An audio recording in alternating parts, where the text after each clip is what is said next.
You hear that, Trey? It's college football time, man. Let's go. Listen, I'm your host, Pete Brown. Listen, I'm the sports god. But to my right, Drizzy Dre. What's going on, people? D-Money.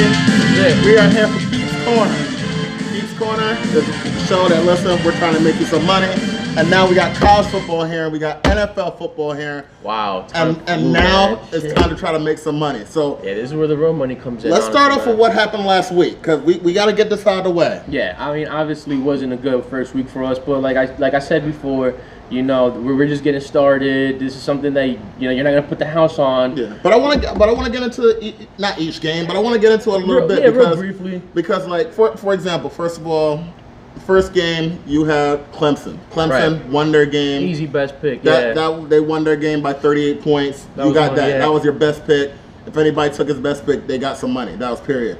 Then we go to my best pick, Ohio State. Wow. Shit the bed in the fourth quarter. I was surprised with that too. Gave up 15 points to Florida Atlantic and Lane Kiffin in the fourth quarter. The first half was looking real promising. Second half, I don't know what the hell happened. They were by big time. In the fourth quarter, you had a chance to put that game away, and they let them come back and let them come down. Now, this is an interesting part.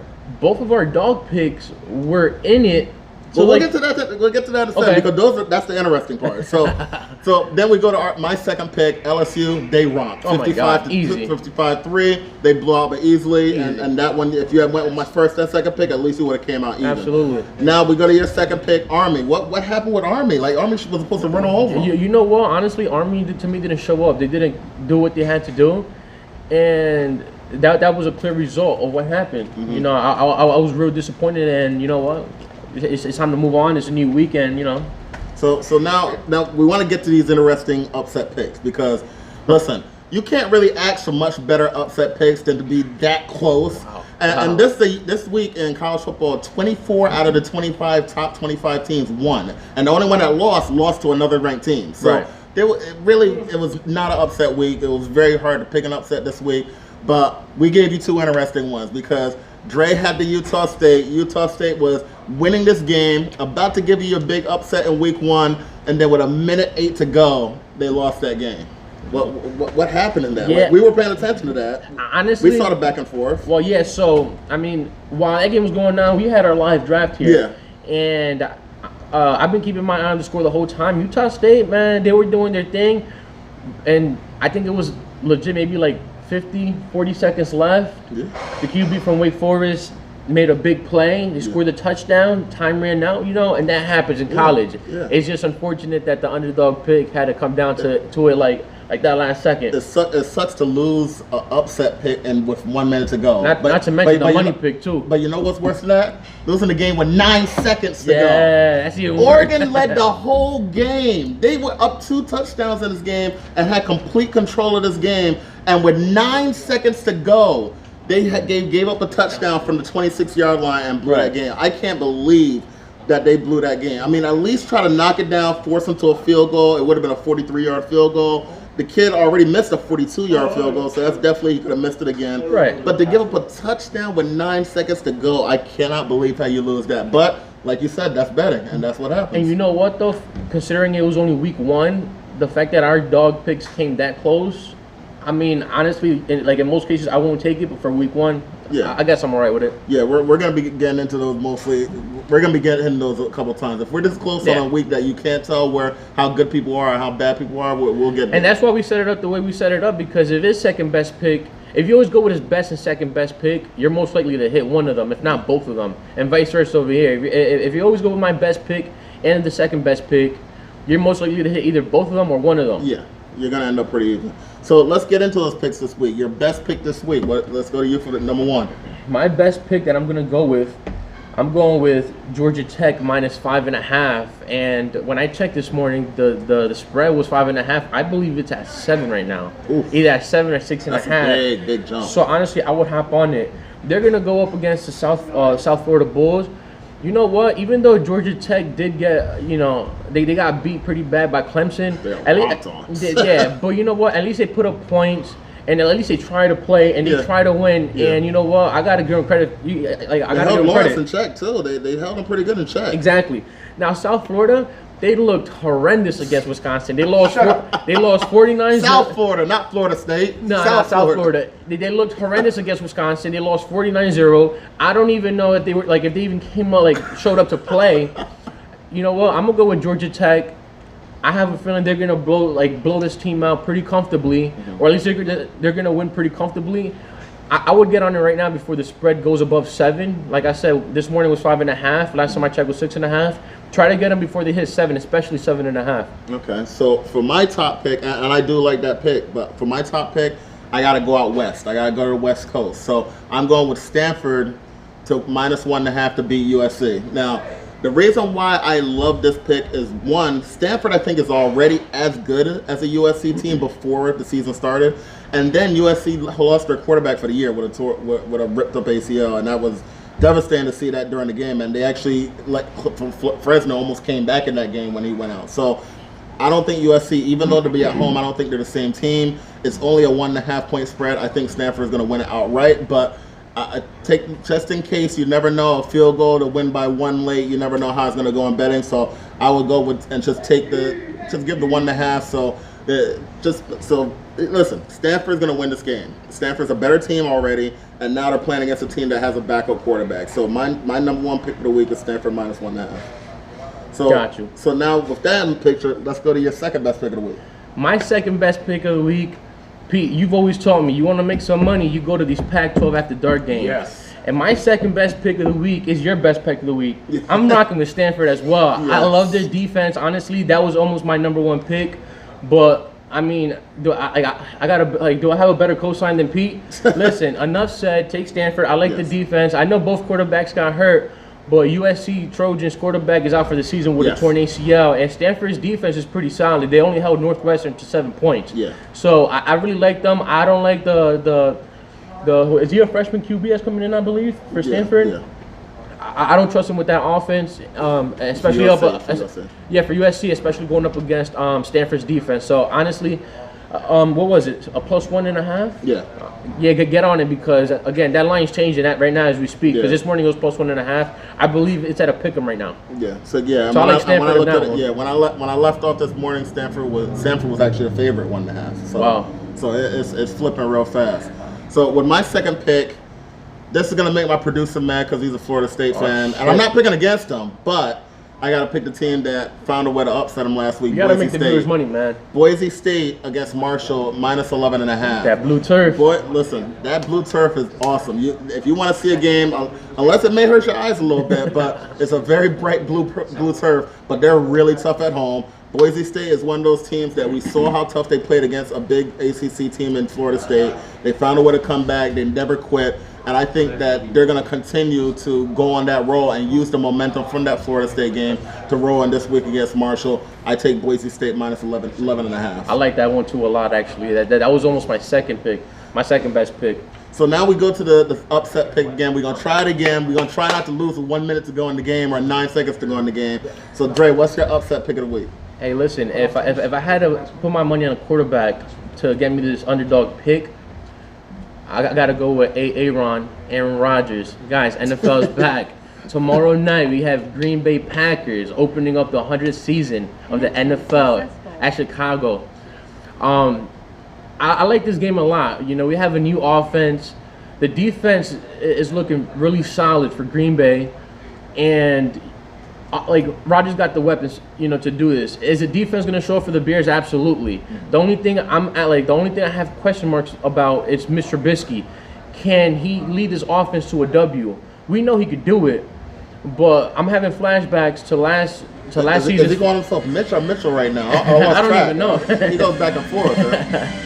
Yeah, we got. I can't wait. Thank you, producer. This is our first NFL pick of the year. Even though it's during the college day, this is the first NFL pick of the year, so we had to give you an upset as the season starts off tomorrow. You know why? Because I want the viewers to hop on this. Look, the spread is +3.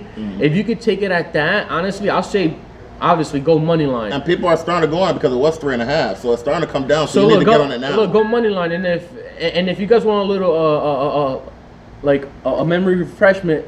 last season when Aaron got injured, he came back in the fourth quarter. He was carried off the field on a stretcher. I thought he was done for the year. And he put up 21 points against that ferocious defense in the fourth quarter. Starts to kick him right out like he was Superman. You got a rejuvenated A-Rod, Aaron Rodgers, and honestly, there's a bounce back year for him. I like this pick a lot. Yeah, so I completely agree with that.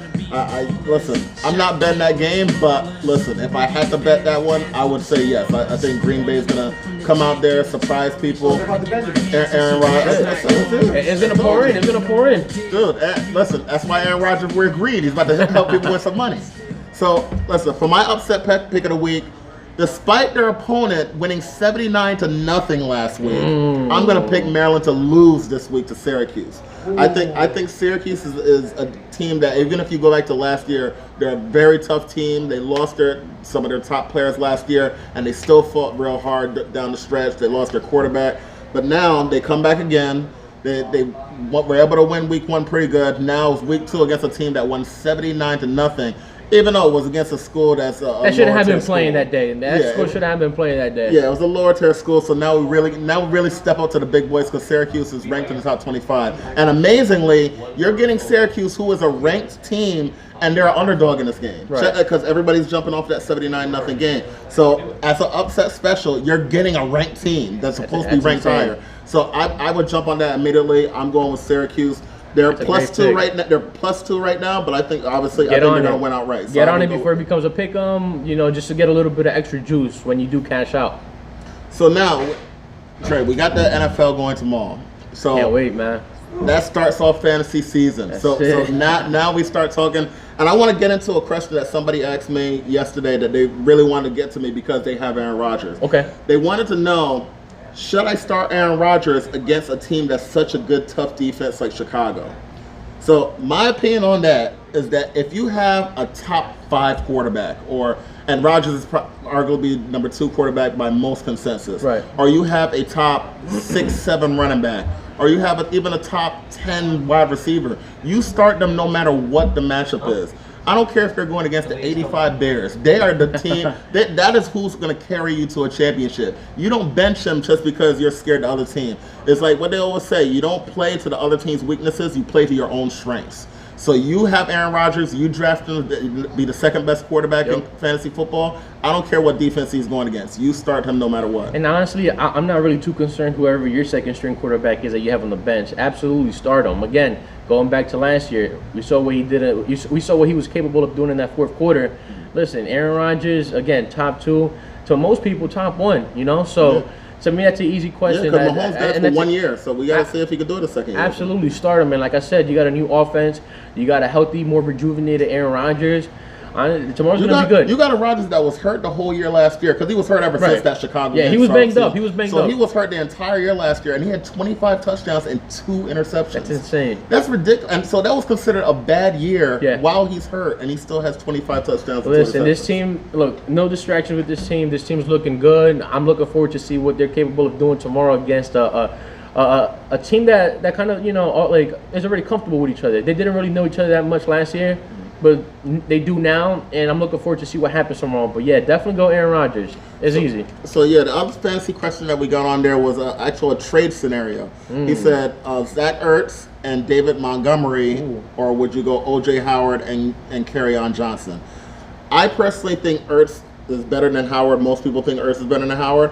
And this is the part where a lot of people like Kerryon Johnson, but I think David Montgomery is going to have a big year for the Bears. I think he's better than Kerryon Johnson. So in my mind, that's a simple trade. It's easily going to be Ertz and David Montgomery's side. So that's clearly the thing. Absolutely. And guys, you need some light on the subject? And to be honest, honestly, on both sides, it's like they're not bad players, but I'm pretty comfortable with Ertz and Montgomery, to be honest with you. Again, you got a really good offensive line in Chicago that's going to create holes and openings for Montgomery. And Ertz, I mean, he's easily, to me, I think, like the favorite target of that offense. He is. Especially with Carson Wentz. Honestly, to me, that's a given too. I think that's the better side of the deal. Yeah. So now that we got that, we got a couple more one more fantasy thing that we got to talk about, and it's mostly an NFL subject that's going to leak into fantasy. Ezekiel Elliott finally gets paid. Wow. 6-year extension, $90 million, $50 million guaranteed. Got Giant fans in the So background. the biggest thing about this in terms of fantasy football is that he's going to be now playing. That's the biggest thing. He's actually now playing. Yeah. He's going to play probably about 20 to 25 snaps. Oh, we're in a club now. I like this. Wow. Is the boogeyman coming up? I like this, yeah. So listen, he finally gets his money. He's already in camp. He was in practicing today. He's gonna play this week against the Giants about 20 snaps. And the biggest thing about this, and the biggest thing about him now is that listen, multiple things. You can bet on Cowboys with a little bit more confidence. If you got them at 7.5, they're probably gonna jump back up to about 8.5. Yeah. And also now you got. If you have your draft tonight, which some people do, Insane. now you have more confidence you can pick Dave Ezekiel does. Elliott. So now if you have the 3rd, 4th pick, you're taking Elliott. Like you're fine with taking him now have because to. you know he's in camp. So You have to, and for some reason, which I doubt, but if for some reason he doesn't play week 1, take him. He's Take gonna play him. week 1. Yeah, he has to. He's No, gonna- and again, just in case. he's gonna be limited, but he's Right. gonna play week 1. Now, I got a question. Yeah. You know, with the whole LaShawn McCoy, you know, going to Kansas City, Damian Williams there. and Damian Williams. How should I do it? Because in one of our leagues, I have Damian Williams and LaShawn McCoy. Yes. Now, what I wanted to ask you on the show was, should I start McCoy over Damian Williams? Because, I mean, it's looking like he might be the RB1. Or for this week, should I just go Damian Williams and flex McCoy, or just bench McCoy and then save him for week 2? How would you approach that? Well, I would first of all, you have to wait till the last second to see how McCoy, if he's going to be started. I don't think he's going to start. I think it's just, even though he's familiar with Andy Reid, it's new terminology in the offense. I don't think he's going to jump out and start. So I personally want to start LaShawn McCoy this first week. I will start Damian Williams. And McCoy will be somebody who will come off the bench and maybe get about 35% of the touches. But I think Damian Williams is going to be dominating week 1. Now, the one part that may hurt you is I think McCoy may be the goal line back. And, Okay. that's going to kill you with touchdowns. Okay. But I do think that he's going to play, but he's not going to play enough to start him this week. Okay. So one other person that we want to get to in fantasy before we end up the show, Melvin Gordon. Melvin Gordon. Looking for trade still not in camp.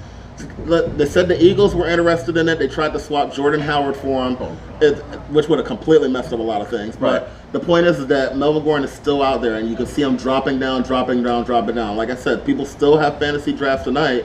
And the last draft I was in, he went in the 6th round. Right.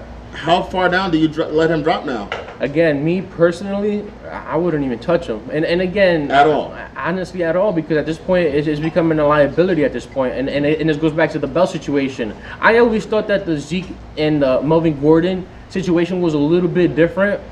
And I was more comfortable, and I would have been more comfortable taking Zeke at the 4th, maybe 4th, 5th round. But with Melvin Gordon, honestly, again, liability. Like when I'm drafting, I need security because at the end of the day, we're putting money into this. So Yeah.